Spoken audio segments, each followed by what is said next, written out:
बेशर्मी, बेगैरत, बेहयाई अगर देखनी है आपको तो अब इस तस्वीर को देखिए। ये तस्वीर है पाकिस्तान के बल्लेबाज फरहान की। इन्होंने भारत के खिलाफ खेले गए मुकाबले में जिस तरीके से गन सेलिब्रेशन किया उसकी चर्चा हो रही है। हालांकि क्रिकेट में गन सेलिब्रेशन कोई नई बात नहीं है। भारत के पूर्व कप्तान महेंद्र सिंह धोनी भी गन सेलिब्रेशन किया करते थे। उनकी तस्वीर भी आपके सामने है।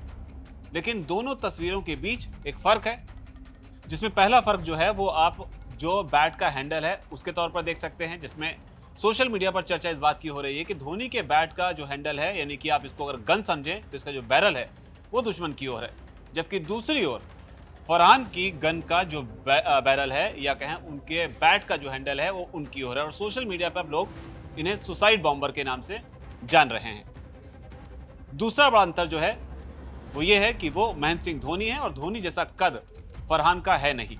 जिस दौर में फरहान ने ये एक्ट किया वो इसलिए भी ज़्यादा विवादों में आया क्योंकि इसकी तुलना पहलगाम में हुई आतंकी घटना से की गई, जहां पर तमाम हिंदुओं को उनका धर्म पूछ कर गोली मारी गई।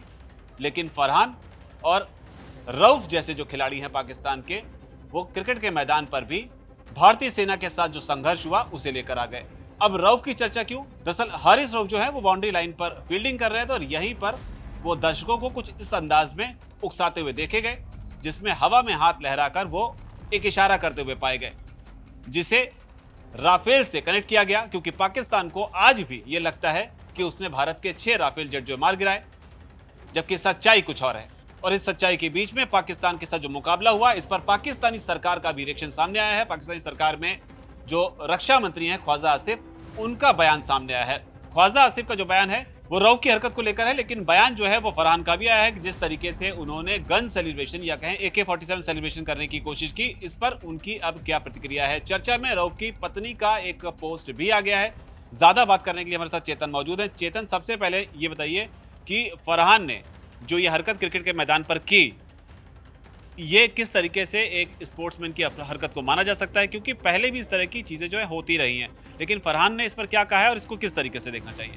देखिए साहिबजादा फरहान 50 बनाने के बाद जिस तरीके का उन्होंने गन रिएक्शन दिया AK-47 जो पाकिस्तानियों के लिए बेहद आम है, उनके पाले हुए आतंकियों के बेहद आम है, और वही जो सोच है वो मैदान पे दर्शाने की कोशिश की गई। लेकिन सबसे बड़ी बात है जो आपने जिक्र किया सर शुरुआत में महेंद्र सिंह धोनी का, हालांकि वो बहुत महान खिलाड़ी हैं, इन जैसे खिलाड़ियों के साथ उनका कंपेरिजन होना भी नहीं चाहिए, किसी भी हरकत का नहीं होना चाहिए। लेकिन फिर भी यहाँ पर जो फर्क है वो साफ साफ नीयत का है।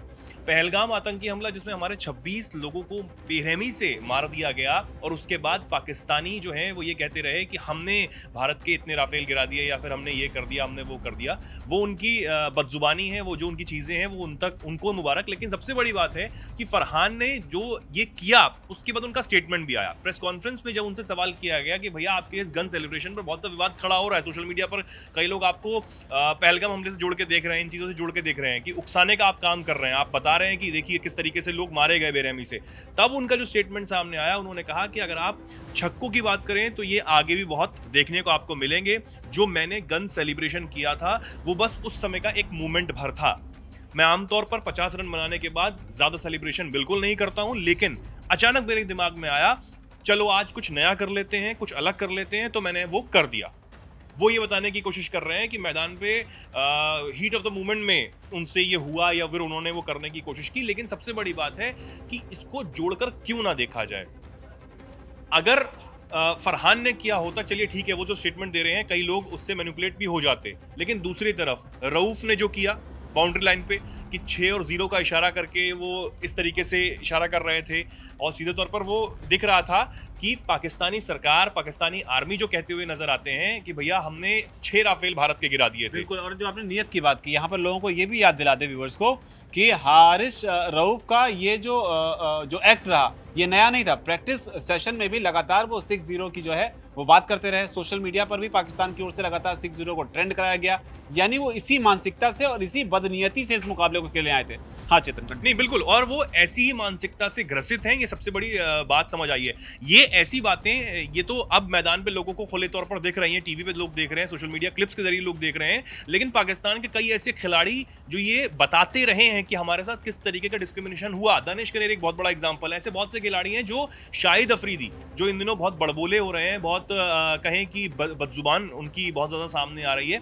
बहुत उनके बारे में लोग उनकी असलियत बताते रहे हैं। ठीक है, रऊफ पर रहते हैं, तो रऊफ ने जिस तरीके का ये जो इशारे किए, जो भी चीज़ें की, उसके बाद पाकिस्तान की तरफ से बहुत बड़ा समर्थन उनके लिए आ गया। पाकिस्तानी सरकार में मंत्री, रक्षा मंत्री बहुत बड़ा पद रखते हैं और भारत के खिलाफ उल जलूल बातें वो करते रहते हैं। हालांकि ये वही ख्वाजा आसिफ है जिन्होंने ये माना था कि वो आतंकवाद हमेशा से करते आए हैं पश्चिमी देशों के कहने पे। अब उन्होंने रऊफ के इन चीज़ों का समर्थन कर दिया है और एक स्टेटमेंट जो है वो दिया है। उन्होंने कहा कि रऊफ उनके साथ जो हारिस रऊफ हैं उन्होंने सही किया, वो ऐसा ही करते रहिए। क्रिकेट मैच तो होते रहेंगे, होते ही रहते हैं, लेकिन 6-0 का मैच भारत कयामत तक नहीं भूलेगा, याद रखेगा और दुनिया भी इसे याद रखेगी। यानी कि वो अभी भी उस मुगालते में है कि हमने राफेल गिरा दिए लेकिन उसका कोई सबूत नहीं, कोई कुछ नहीं, बस बड़बोलापन है, बोलते रहिए, कोई फर्क नहीं पड़ता। पहले भी न सिर्फ ख्वाजा आसिफ ने, उनके तमाम मंत्रियों ने, सेना के जनरल ने ऐसी बातें कही, लेकिन कुछ भी सारी बेबुनियादी थी, हमें पता है।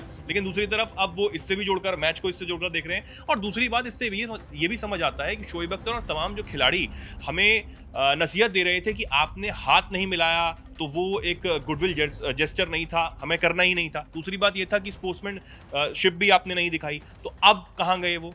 जो जितने भी लोग ये बोल रहे थे कि मैदान पे इस तरीके की हरकत नहीं होनी चाहिए थी, अब क्या किसी को नहीं दिखाई दे रहा? पॉलिटिक्स और तमाम जो भी चीज़ें पिछले दिनों हुई उसको आप मैच से जोड़कर देख रहे हैं। अब तो पाकिस्तान की हरकत है, नहीं, अब तो किसी और की हरकत नहीं है। और हाँ, रऊफ की जो वाइफ है, उनका जो स्टेटमेंट वायरल हो रहा है, उनको जो एक पोस्ट वायरल हो रहा है, एक जो पोस्ट है वो यहाँ पर सामने आया है। टाइम्स ऑफ इंडिया ने एक पोस्ट जो है वो लगाया और बताया जा रहा है कि 6-0 वाला जो उन्होंने इशारा किया, हूबहू वही फोटो रऊफ की वाइफ ने अपनी इंस्टाग्राम स्टोरी पर पोस्ट की और लिखा कि lost the game but won the battle. यानी कि वो ये बताने की कोशिश कर रही हैं, हम मैदान पर खेल में जरूर हार गए हों लेकिन हमने बैटल जो है वो जीत लिया है। मैदान जंग जो है वो जीत ली है। जंग किस बात की बात कर रहे हैं? जो ऑपरेशन सिंदूर जो हमने देखा भारत की तरफ से किया गया पहलगाम अटैक के बाद आतंकियों को तबाह करने के लिए, तो वो ये बताने की कोशिश कर रही हैं। हालांकि ये जो स्क्रीनशॉट है वो यहाँ पर लगाया गया है। ऐसी बहुत सी चीज़ें पाकिस्तानियों की तरफ से वायरल हो रही हैं, लेकिन सबसे बड़ी बात है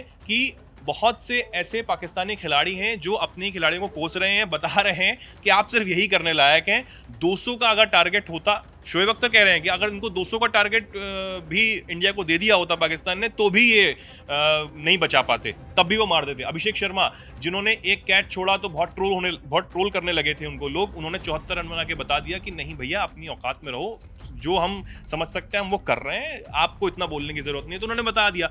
और जब उनसे यही रऊफ भिड़ गए थे मैदान में, क्योंकि हमें याद है कि 5वां और 6ठा ओवर के आसपास जब इन्होंने गेंद डाली और शुभमन गिल ने बहुत शानदार एक बाउंड्री उनको दी, तब वो शुभमन गिल से भिड़ने गए थे, लेकिन बीच में आ गए अभिषेक शर्मा, तो उनसे वो भिड़ने लग गए। और उसके बाद अभिषेक शर्मा ने क्या किया वो तो सबने देखा ही है। तो ये सब कुछ पाकिस्तान की हरकत है और उनको समय समय जवाब मिलता रहा है। तो कुल मिलाकर इस तरह के जो मोमेंट होते हैं, इसमें गन सेलिब्रेशन इनके, इस कड़ी में एक मोमेंट याद आता है वेंकटेश प्रसाद का और सईद अनवर का, जब 90s के दशक में दोनों के बीच में टसल देखने को मिली थी। एक चौका सईद अनवर की तरफ से मारा गया था। इसके बाद अगली गेंद पर वेंकटेश प्रसाद ने उनकी गिल्लियों को उड़ाकर उनको स्टेडियम से बाहर जाने का इशारा किया था। उसके काफ़ी चर्चे तब हुए थे, लेकिन यहाँ पर आप गेम खेलने आए थे, गेम तो आप खेल नहीं पाए। लगातार दोनों मुकाबले भारत के खिलाफ आप हार गए और उसके बाद में आपने बैटल जीतने की बात करते हुए अपना मुंह छुपाना शुरू कर दिया। हालांकि भारत की ओर से भी इसका जवाब मुंहतोड़ जवाब दिया गया, जिसमें इस तरह के पोस्टर्स भी सामने आए, जिसमें 93,000 और 0 का जो पोस्टर है वो खूब वायरल हुआ, जिसमें लोगों ने याद दिलाया कि किस तरीके से पाकिस्तान को 2 टुकड़े कर कैसे सरेंडर कराया था और कैसे उनको वहां से एक तरीके से उनके कपड़े उतरवा कर भेजा गया था। और इसके अलावा जो है एक और चीज़ वायरल हुई, जिसमें 11-0 जो है खूब चर्चा में रहा, जिसमें बताया गया किस तरीके से पाकिस्तानी एयर बेसिस को ब्रह्मोस मिसाइल ने तबाह किया। लेकिन ये पाकिस्तान है जिसके बारे में लोग ये कह रहे हैं कि अच्छा हुआ कि मुकाबला लाइव टेलीकास्ट हो रहा था, वरना पाकिस्तानी जो है वो अपने आप को इस मुकाबले में जीता हुआ भी घोषित कर देते। इस पूरे प्रकरण पर आपकी क्या राय है? नीचे कमेंट सेक्शन में आप जरूर लिखें। धन्यवाद।